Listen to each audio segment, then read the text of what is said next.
Salut bande de motards, aujourd'hui on se retrouve dans une nouvelle vidéo, on va parler ensemble d'une moto dont on avait déjà parlé, la Yamaha R1. Sauf qu'aujourd'hui on va parler de la deuxième génération, celle qui a été commercialisée entre 2002 et 2003. Mais avant de rentrer dans le vif du sujet, je voudrais d'abord dire un énorme merci à Nicolas. C'est un de mes meilleurs potes qui m'aide et qui me soutient depuis le début de cette chaîne, et c'est aussi le possesseur de la Yamaha R1 que tu vas voir tout au long de cette vidéo.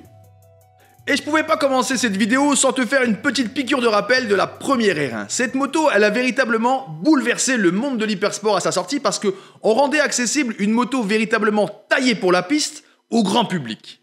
Et d'ailleurs, j'en avais fait une vidéo que je t'invite à aller voir si tu ne l'avais pas déjà vue. Je te mets le lien en haut à droite parce que tu vas voir que l'histoire de cette première R1 est super intéressante. Et devant l'engouement que suscitait cette moto, Yamaha n'avait pas le droit de se louper. Et pour ça, ils vont nous prendre un petit peu à contre-pied. On attend tous de l'évolution d'une hypersport qu'elle apporte plus de puissance et plus de couple que celle d'avant. Sauf que ces deux premières générations de R1 ont, à peu de choses près, la même puissance et le même couple. La grosse différence qu'il va y avoir, ça va être sur la partie cycle et sur le freinage. On va rendre cette moto plus accessible et surtout la puissance plus exploitable. Et pour ça, on va prendre référence à ce qui est pour moi la moto la plus mythique de chez Yamaha, la Yamaha R7. Et attention, pas la nouvelle R7 qui est bonne pour nos jeunes chauffeurs, la vraie de vraie, celle qui avait été commercialisée entre 1999 et 2002 et qui était véritablement une moto de piste, une moto sans concession sur laquelle on avait mis des clignotants et des rétroviseurs. Et d'ailleurs, j'en avais fait aussi une vidéo que je t'invite à aller voir et je te mets le lien en haut à droite. Parce que c'est bien beau d'avoir une énorme puissance entre les jambes, et je te rassure, on parle bien de moto. Mais faut-il encore pouvoir l'exploiter? Et Yamaha, grâce à toutes ces évolutions, vont rendre tout ça beaucoup plus accessible.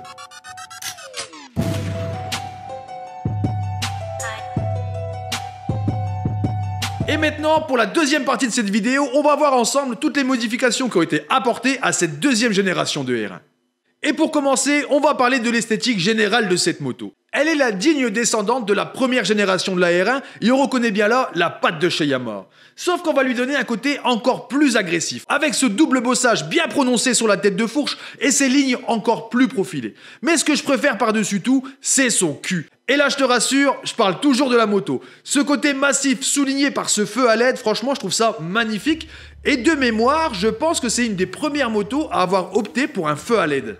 Pour ce qui est du cœur de la bête, on va rester sensiblement sur la même chose, avec quelques modifications et améliorations quand même, puisqu'on va y mettre une nouvelle boîte à air, on va modifier la valve X-Up, donc pour rappel, c'est une valve qui est en sortie d'échappement, qui va gérer la compression des gaz, qui va te permettre, dans les grandes lignes, d'avoir du couple à tous les régimes, et surtout, la plus grosse modification, c'est que ce moteur va passer d'une carburation à une injection, ce qui va permettre à cette moto de garder plus ou moins la même puissance et le même couple que la première génération, tout en répondant aux nouvelles normes anti-pollution. Et on en vient enfin à la plus grosse différence entre ces deux modèles.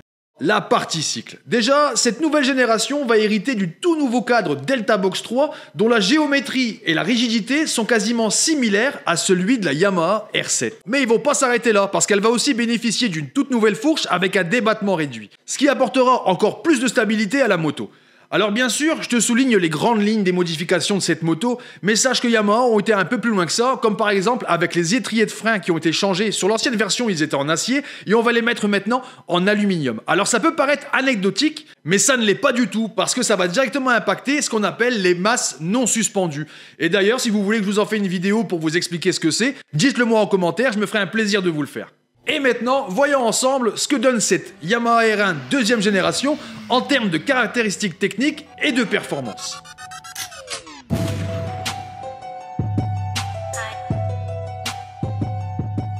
Cette Yamaha R1 deuxième génération qui, je te le rappelle, a été commercialisée de 2002 à 2003 est équipée d'un cadre Delta Box 3 double poutre en alliage d'aluminium. Son réservoir, lui, fait 17 litres. Concernant le train avant, on est sur une fourche téléhydraulique inversée de 43 mm de diamètre avec un débattement de 120 mm. Concernant le freinage, on est sur deux disques de 298 mm équipés de deux étriers 4 pistons. Concernant le train arrière, on est sur un mono-amortisseur d'un débattement de 130 mm Et concernant le freinage, on est sur un disque de 220 mm équipé d'un étrier, 2 pistons. Et maintenant, on va parler ensemble du cœur de la bête et je vais me permettre aussi une petite comparaison avec la première génération. On est sur un 4 cylindres en ligne, refroidissement liquide, double abracam en tête, 5 soupapes par cylindre. Jusqu'à là, les deux modèles sont parfaitement identiques. Sauf que maintenant, sur la nouvelle génération, on est en injection. Et ça nous développe la puissance de 152 chevaux pour 10,7 mètres-kg de couple. Pour un point à sec de 174 kg. Quand la première génération, elle, nous proposait la puissance de 150 chevaux pour 11 mètres-kg de couple et un poids à sec de 175 kg, tu comprends bien que la différence entre ces deux motos ne va pas jouer sur le poids ou la puissance, mais bel et bien sur la partie cycle. Parce que ces deux motos abattent le 0 à 100 en 3 secondes 1 pour une Vmax à 275 km/h chrono. Et même si on va reprocher à cette deuxième génération de R1 d'être plus linéaire que la première et d'avoir moins ce côté on-off qui est probablement dû à l'injection, elle va faire mieux en tout point. Et maintenant, je te propose qu'on découvre ensemble qu'est-ce qu'elle vaut cette deuxième génération de R1 à la conduite.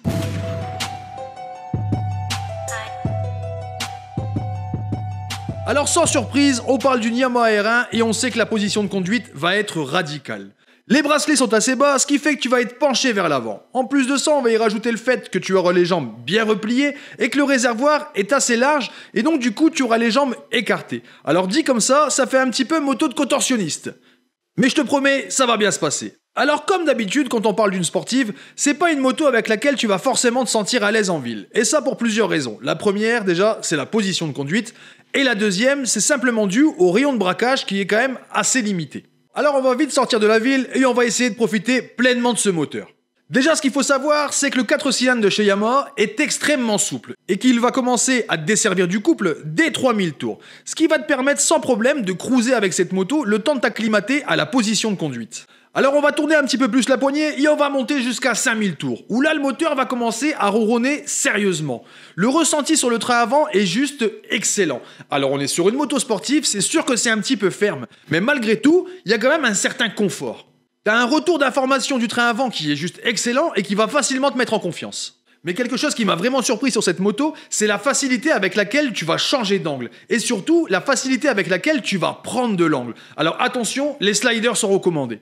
Et quand tu crois qu'il n'y en a plus, eh ben il y en a encore. Parce qu'arrivé à 7000 tours, cette moto se transforme. Et le pire de tout, c'est qu'arrivée à 10 000 tours, elle devient démoniaque. Franchement, elle a de la puissance à revendre. Et quand je pense qu'il y en a qui lui reprochaient d'être une moto très linéaire, je me dis que les mecs doivent être blasés parce que vraiment, cette moto, c'est une bombe. Pour ce qui est de la boîte de vitesse, elle est juste excellente. Tu vas facilement verrouiller tes rapports à partir du moment où tu lui mets un petit peu de régime. C'est vrai qu'à bas régime, elle est peut-être un petit peu raide.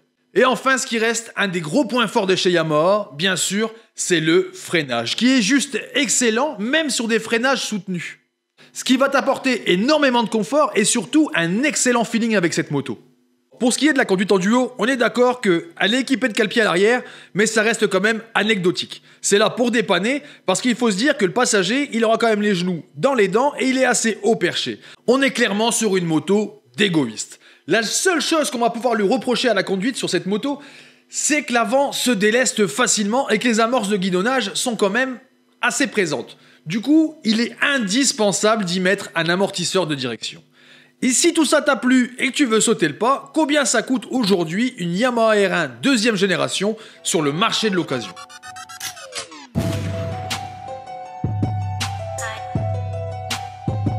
Alors déjà, ce qu'il faut savoir, c'est qu'aujourd'hui, cette moto, tu vas pas la trouver à profusion sur le marché de l'occasion. Et ça pour deux raisons très simples. La première, c'est qu'elle n'a été commercialisée que 2 ans. Et la deuxième, c'est que mine de rien, cette moto a déjà 20 ans, et il y en a beaucoup qui auront fini autour d'un arbre, ou alors simplement qui auront fait leur temps, et là le résultat est le même, elles auront fini à la casse. Tout ça pour te dire qu'aujourd'hui, je pense sincèrement que le prix de la Yamaha R1 deuxième génération, avec le temps, va revoir son prix à la hausse. Si on prend l'exemple de la première génération, qui aujourd'hui se vend, on va le dire, à prix d'or, Je pense que sa petite sœur va suivre la même courbe. Parce que pour la petite anecdote, aujourd'hui une Yamaha R1 de première génération va coûter plus cher sur le marché de l'occasion qu'une Yamaha R1 de deuxième génération. Et pour une deuxième génération, il va falloir compter entre 4000 et 5500 euros. Alors forcément, il y a plusieurs choses qui vont rentrer en ligne de compte. Déjà le kilométrage, l'état général de la moto, et surtout si tu as le suivi d'entretien de cette moto. À savoir qu'il y en a beaucoup qui ont été modifiés, qui ont fait de la piste, et là forcément, la valeur va être revue à la baisse. Mais malgré tout, il existe quand même, en cherchant un petit peu, quelques pépites, parce que j'en ai trouvé qui sont très proches de l'état d'origine, avec un kilométrage avoisinant les 20 000 km, et là au niveau du prix, on est largement au-dessus des 6 000 euros. Et dans l'ensemble, c'est une moto qui est relativement fiable, à deux petites exceptions. La première, c'est qu'il y a un problème récurrent sur cette moto, c'est le stator. Alors le jour où tu vas en acheter une, renseigne-toi bien s'il a déjà été fait, sinon tu vas certainement y avoir le droit, et il faut compter quand même aux alentours de 300 euros pour la pièce. Même s'il existe de l'adaptable qui va te coûter moitié moins cher, c'est toujours bon à prendre en compte. Et le deuxième problème, je vais le mettre entre parenthèses parce que visiblement, comme sur la première génération, cette moto souffre de problèmes de boîte. Et pourquoi entre parenthèses? C'est parce qu'on vient à me dire que visiblement ce problème serait dû à une mauvaise utilisation de la boîte de vitesse. Mais à partir du moment où ça casse, c'est qu'il doit y avoir une faiblesse. Donc faites-y bien attention quand même. Maintenant, si je dois faire un très court résumé sur cette moto, j'ai peur de pas être bien objectif parce que vraiment cette moto, je l'adore et je pense vraiment que n'importe quel motard se doit au moins une fois dans sa vie d'essayer un ovni comme la Yamaha R1. Déjà esthétiquement, je la trouve toujours aussi belle même 20 ans après.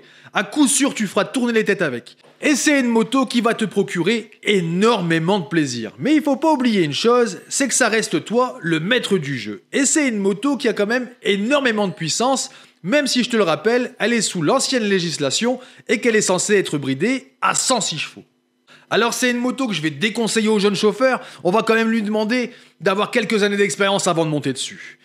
Maintenant, je voudrais remercier une dernière fois Nicolas, parce que vraiment, il m'aide beaucoup à travers mes vidéos et à travers ma chaîne. J'espère vraiment que cette vidéo vous aura plu. Si vous avez des questions à poser sur cette Yamaha R1, n'hésitez pas à les mettre en commentaire, Nicolas se fera un plaisir d'y répondre. Et moi je vous dis à la prochaine.